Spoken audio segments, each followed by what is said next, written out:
Zechariah, chapter 13. In the future there will be a fountain where David's descendants and the people of Jerusalem can wash away their sin and guilt.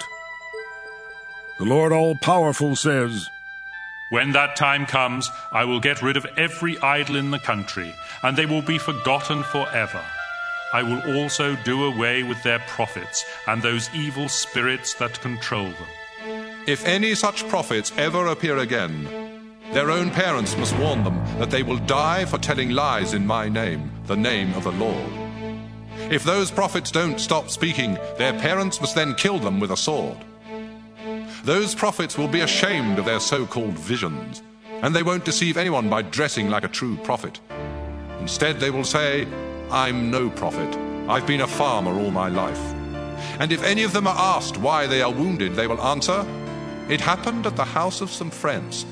The Lord all-powerful said, "My sword, wake up, attack my shepherd and friend, strike down the shepherd, scatter the little sheep, and I will destroy them.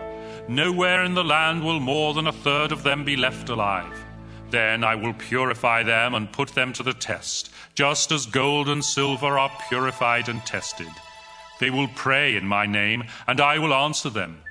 I will say, 'You are my people,' and they will reply, 'You, Lord, are our God.'"